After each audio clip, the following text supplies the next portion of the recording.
आप देख रहे हैं आईना सच का, सच तो यही है। प्रदेश सरकार में मेरे वरिष्ठ सहयोगी उप मुख्यमंत्री श्री ब्रजेश पाठक जी, चिकित्सा शिक्षा विभाग के प्रमुख सचिव श्री आलोक कुमार जी, हमारे सभी प्रशासनिक अधिकारीगण, आज के इस कार्यक्रम में उत्तर प्रदेश में पीपीपी मोड पर भी मेडिकल कॉलेज की स्थापना हो सकती है। उत्तर प्रदेश की दो प्रतिष्ठित संस्थाएं सांदीप फाउंडेशन महाराजगंज और सिद्धिविनायक संस्था बरेली, दोनों ने दो जनपदों में पीपीपी मोड पर राज्य सरकार की नीति के अंतर्गत मेडिकल कॉलेज स्थापना के कार्यक्रम को आगे बढ़ाया है और इस अवसर पर राज्य शासन के साथ उनका एमओयू अभी संपन्न हुआ है। मैं इसके लिए वासंतिक नवरात्रि के इस पावन अवसर पर दोनों संस्थाओं को हृदय से बधाई देता हूं और चिकित्सा शिक्षा विभाग को इस कार्यक्रम को समयबद्ध ढंग से आगे बढ़ाने के लिए हृदय से धन्यवाद भी देता हूं। उत्तर प्रदेश जैसे राज्य में हेल्थ इंफ्रास्ट्रक्चर 2017 के पहले एक सपना था, सबसे खराब स्थिति थी और आज उत्तर प्रदेश देश के अंदर सबसे अधिक मेडिकल कॉलेज वाला राज्य बन चुका है। यह संभव हो पाया है इस देश के यशस्वी प्रधानमंत्री श्री नरेंद्र मोदी जी के मार्गदर्शन में, उनकी प्रेरणा से। 2017 के पहले उत्तर प्रदेश में जब हम देखते थे 1947 से 2017 तक 70 वर्षों में केवल 12 गवर्नमेंट मेडिकल कॉलेज बन पाए थे और आज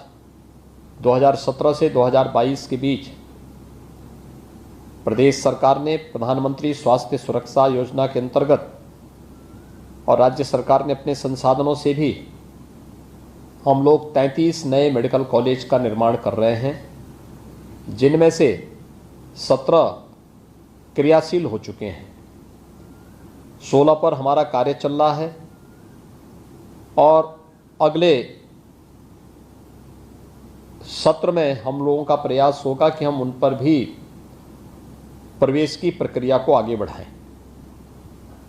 2 एम्स का निर्माण उत्तर प्रदेश में हुआ। उत्तर प्रदेश में जहां हम लोग पहले देखते थे कि कमिश्नरी स्तर पर मेडिकल कॉलेज होना चाहिए, 5 वर्ष के इस अथक प्रयास का परिणाम है कि उत्तर प्रदेश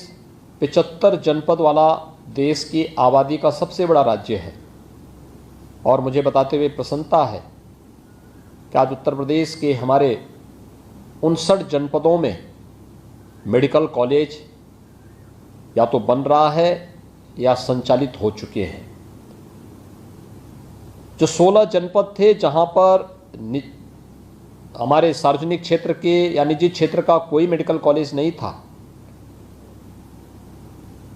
उन्हें पीपीपी मोड पर लेने के लिए हम लोगों ने एक पॉलिसी राज्य शासन ने बनाई। लेकिन विगत 2 वर्ष से हम सब जानते हैं कोरोना महामारी के कारण गतिविधियां कहीं ना कहीं बाधित हुई और हमारे सामने सबसे ज़्यादा चैलेंज था जो प्रधानमंत्री जी ने कोरोना से पहले ही एक मंत्र दिया था कि हमें कोरोना कालखंड में व्यक्ति के जीवन को ही बचाना है और उसकी जीविका को ही बचाना है। जीवन और जीविका को बचाने के इस अभियान के साथ प्राणपण से जुटने का ही परिणाम था कि उत्तर प्रदेश ने कोविड के कई अच्छे मॉडल देश के सामने प्रस्तुत किए, जिनकी सराहना आदरणीय प्रधानमंत्री जी ने, नीति आयोग ने, विश्व स्वास्थ्य संगठन ने और दुनिया के तमाम राजनयिकों ने भी किया और उत्तर प्रदेश के इस मॉडल की सराहना पूरे देश के अंदर हर एक नागरिक ने खुले हृदय से भी किया, जिसमें व्यक्ति के जीवन को बचाने के साथ साथ उसकी जीविका को भी सुरक्षित रखने की पूरे पुख्ता व्यवस्था थे। अपने सफल मॉडल के बाद हमने इस पॉलिसी को आगे बढ़ाया है। जो हमारे 16 जनपद थे जहां पर निजी क्षेत्र में भी राज्य सरकार और निजी क्षेत्र मिलकर के मेडिकल कॉलेज के निर्माण की प्रक्रिया को आगे बढ़ाएंगे और पीपीपी मोड पर आज हमारे 2 जनपद मेडिकल कॉलेज निर्माण की दिशा में आगे बढ़े हैं। मुझे प्रसन्नता है, जनपद महाराजगंज में शांति फाउंडेशन पहले से ही इंजीनियरिंग कॉलेज संचालित कर रहा है, नर्सिंग कॉलेज, पैरामेडिकल और अन्य पाठ्यक्रम वहाँ पर उनके पास संचालित हो रहा है और जनपद मुख्यालय पर ही इनके पास अपना 300 बेड्स का हॉस्पिटल भी मौजूद है। अत्याधुनिक सुविधाओं से युक्त हॉस्पिटल है, क्योंकि महाराजगंज जनपद में मुझे जाने का अक्सर अवसर मिलता रहा है और वहाँ पर ये सुविधा इनके पास होने के नाते, और पिछली बार हम लोगों ने पूर्वी उत्तर प्रदेश की जो एक महामारी थी जो 40 वर्षों से वहाँ के नाबालिग बच्चों को, मासूम बच्चों को निगल रही थी, इंसेफ्लाइटिस के खिलाफ एक अभियान को भी मैंने वहाँ से इन्हीं के संस्थान से प्रारंभ भी किया था। और मुझे प्रसन्नता है कि शांति फाउंडेशन जनपद महाराजगंज में मेडिकल कॉलेज निर्माण की प्रक्रिया के साथ जुड़ रहा है और आज राज्य सरकार के साथ उनका एक MOU यहाँ पर साइन हुआ है। मैं विश्वास व्यक्त करता हूँ कि जल्दी ही अपना मेडिकल कॉलेज के निर्माण की प्रक्रिया को पूरा करके जो बेसिक इंफ्रास्ट्रक्चर है, 330 बेड्स का हॉस्पिटल और अन्य सुविधाएं, उन सभी को यथासमय इसको पूरा करते हुए 2024 में एडमिशन की प्रक्रिया मेडिकल कॉलेज में प्रारंभ हो, इस प्रक्रिया के साथ ये जुड़ेंगे। ऐसे सिद्धिविनायक फाउंडेशन ने भी बरेली में अपना अच्छा, इस फील्ड में उनके पास एक अच्छा अनुभव है, शिक्षा के क्षेत्र में, इंजीनियरिंग के क्षेत्र में, प्रबंधन के क्षेत्र में, हॉस्पिटल्स बरेली में भी और चंदौसी संबल में भी उनके द्वारा संचालित हो रहे हैं। यह अनुभव बहुत महत्वपूर्ण होता है, क्योंकि बना देना आसान है लेकिन उसको संचालित कैसे करना है ये भी अपने आप में एक कला है, एक प्रबंधन है। इस बेहतरीन प्रबंधन के साथ जो जुड़ेगा वही सफल हो सकता है और उस सफल मॉडल के लिए ही आज यहाँ पर संभल जैसे जनपद में मेडिकल कॉलेज की स्थापना हो। मुझे लगता है संभल की आबादी भी लगभग 22 से 25 लाख की है और उस जनपद में भी कोई मेडिकल कॉलेज नहीं है। 100 बेड्स का हॉस्पिटल ये चैरिटेबल संस्था पहले से ही वहाँ पर संचालित कर रही है और मुझे विश्वास है कि उस इंफ्रास्ट्रक्चर को तेज़ी के साथ आगे बढ़ाते हुए हम लोग समयबद्ध ढंग से वहाँ पर राज्य शासन के साथ जो MOU आपके हो रहे हैं उन शर्तों का पालन करते हुए, नेशनल मेडिकल कमीशन की शर्तों को पूरा करते हुए हम 330 बेड्स का हॉस्पिटल बना करके तैयार करें, जिससे नेक्स्ट सेशन में आप अपनी क्लास वहाँ पर संचालित करने का कार्य 2024 से प्रारंभ कर सकें। इस प्रक्रिया के साथ आज जुड़ करके आज ये MOU यहाँ पर हो रहा है।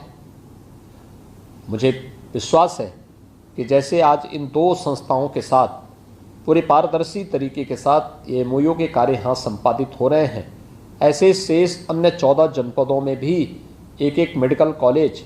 जो हेल्थ इंफ्रास्ट्रक्चर की स्ट्रेंथनिंग में बड़ी भूमिका का निर्वहन करेंगे, उसको हम आगे बढ़ाने का कार्य करेंगे।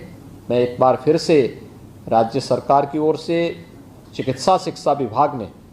हेल्थ इंफ्रास्ट्रक्चर को और बेहतर करने के लिए आज 2 संस्थाओं के साथ जो MOU किया है, ये संस्थाएं समयबद्ध तरीके से अपने कार्यक्रम को आगे बढ़ा करके शासन की नीति का लाभ लेंगे और मेडिकल एजुकेशन को और हेल्थ इंफ्रास्ट्रक्चर को बढ़ाने में अपना योगदान देंगे। मैं आप सबके प्रति हृदय से बधाई देता हूं, अपनी शुभकामनाएं देता हूं और विश्वास व्यक्त करता हूं कि हम समयबद्ध ढंग से इस पूरे कार्यक्रम को आगे बढ़ाने का कार्य करेंगे। आप सबके प्रति मेरी शुभकामनाएं।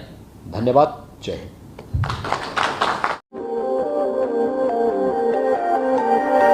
दोस्तों, अगर आपको हमारा ये वीडियो पसंद आया हो तो इस वीडियो को लाइक करें और हाँ, चैनल को सब्सक्राइब करना ना भूलें।